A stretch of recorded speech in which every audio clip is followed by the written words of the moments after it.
Bonjour à tous, nous allons attaquer avec la septième leçon en électricité. Donc la septième leçon, on va la consacrer au symbole et on va commencer par le sectionneur. Donc le repère du sectionneur, c'est la lettre Q et on le repère grâce au trait qu'on voit ici. Donc ce trait-là et ce trait-là. Donc sachant que ça représente l'arrivée des conducteurs. Ici on a un contact, et ici on repart avec d'autres conducteurs.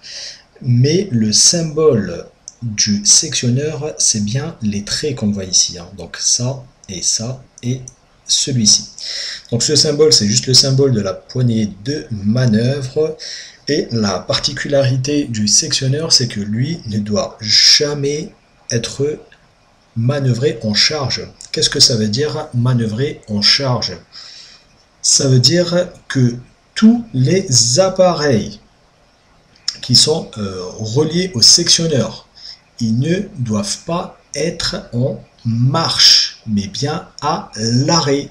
Il ne faut jamais, mais jamais, c'est strictement interdit d'utiliser un sectionneur quand il est en charge, c'est-à-dire lorsque il y aura un flux d'électrons qui traverse ici et ici. Donc, il ne faut jamais le manœuvrer en charge. Je le répète 2 ou 3 fois, c'est très important, jamais en charge. Donc voilà pour le sectionneur. Ici, on a le fusible. Donc le repère du fusible, c'est la lettre F. Et le symbole, c'est le rectangle ici. Et là, on a le conducteur au milieu. Donc ça, c'est le symbole du fusible. Et puis là, on a quelques exemples de fusibles qu'on peut trouver. Ici, on a un sectionneur. C'est la même chose. On repère la lettre Q. Ici, on le repère grâce aux traits qu'on a vus. Dès que vous voyez des traits comme ça, sachez directement que c'est un sectionneur. Et ici, on a un symbole qu'on vient de voir. C'est le symbole des fusibles. Et du coup, lorsque j'associe les deux, ça devient un sectionneur porte-fusible. Tout simplement. Et encore une fois, ne doit jamais être manœuvré en charge, strictement interdit. Voilà, retenez ça bien. Ici, on a un dispositif de différentiel. Donc, ce qu'il faut comprendre, c'est que le dispositif de différentiel, lui, son symbole, c'est ça. Il est là. Et les petits pointillés ici, les petits traits ici, représentent le différentiel. Les ronds que vous voyez ici, ça représente un interrupteur. Comprenez bien, les ronds ici, ça représente un interrupteur. Et le différentiel, lui, c'est ça son symbole. C'est ce qu'on voit dessiné ici. Ça, c'est le symbole du différentiel. Maintenant, si j'associe les deux, qu'est-ce qu'on obtient? On obtient un interrupteur différentiel. Voilà pour l'interrupteur différentiel. Ici, on a un disjoncteur. Donc, le disjoncteur, lui, il est repéré avec le symbole X qu'on voit ici. Le bout là et le bout là. Et le repère du disjoncteur, c'est comme le sectionneur, c'est la lettre Q qui est son repère. Voilà. Donc, ici, on a le thermique, donc ce qu'on voit ici c'est le symbole du thermique et ce qu'on voit ici c'est le symbole du magnéto. Donc ce qu'il faut savoir c'est que le thermique lui il protège contre les surintensités et le magnéto lui protège contre les courts-circuits. Voilà, retenez ça bien. Ensuite j'ai un disjoncteur. Donc on retrouve en X, c'est-à-dire disjoncteur. Ici j'ai le thermique et ici j'ai le magnéto. Et ici, je vois un symbole que j'ai déjà vu, c'est le symbole du différentiel. Donc lorsque j'associe les deux, ça devient un disjoncteur différentiel.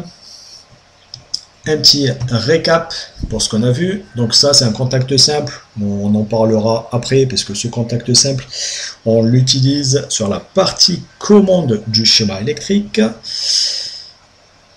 Ici, on a un interrupteur, c'est le rond, c'est un interrupteur. Le sectionneur, comme je vous l'ai dit, eh ben, c'est le petit trait qui représente le sectionneur. Le X, lui, représente le disjoncteur, et le contacteur, lui, est représenté par la demi-cercle ou demi-lune, ce que vous voulez, mais c'est représenté ici avec le contacteur.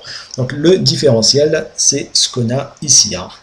Donc ça, il faut bien retenir ce symbole.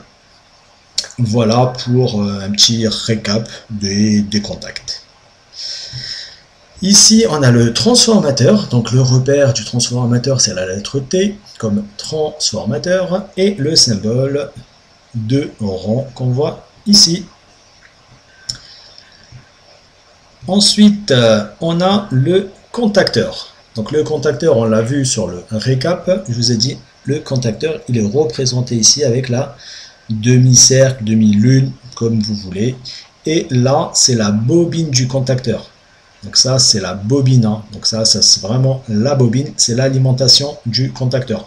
Mais les contacts qui sont ici, eh ben, ils sont représentés avec la demi-lune. Il faut savoir qu'un contact, je dirais un contact moteur, hein, pour la puissance, lui, on l'utilise pour la partie puissance. Donc sur le schéma électrique, et pour le câblage, on va l'utiliser pour la partie puissance. C'est-à-dire que par ici, ben, je vais faire passer du 220, du 400, etc. Donc retenez bien qu'on l'utilise pour la partie puissance. D'ailleurs, c'est écrit ici quelque part, voilà.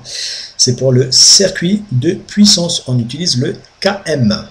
Il y a d'autres contacts auxiliaires, les KA, que eux on utilise pour la partie commande.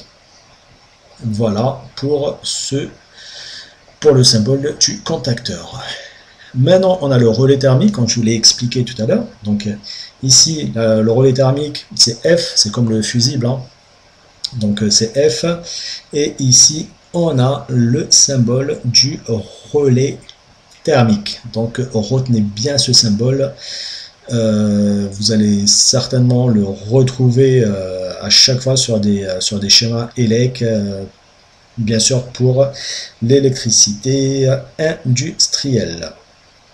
Donc retenez bien ce symbole, relais thermique, que lui protège contre les surintensités. Voilà. Donc ici j'ai un disjoncteur. C'est un disjoncteur moteur. On l'associe quand on veut faire des démarrages moteurs, bah, on utilise un disjoncteur moteur. Donc on retrouve bien ici, hein, le X ici, là et là. Ici on retrouve bien le thermique, donc la protection thermique qui protège contre les surintensités. Et on retrouve le symbole du magnéto que lui protège contre les courts-circuits. Et là, ben, on a la possibilité de couper le disjoncteur manuellement. D'ailleurs, c'est pour ça qu'ils ont mis ici la barre pour sectionner. Donc, on peut l'utiliser manuellement pour séparer le circuit, pour couper ici, ouvrir les contacts. Bah, c'était le dernier symbole, donc voilà pour la 7e leçon. J'espère que tout a été très très clair. Je vous dis merci pour votre attention et on se revoit très bientôt. Merci, au revoir.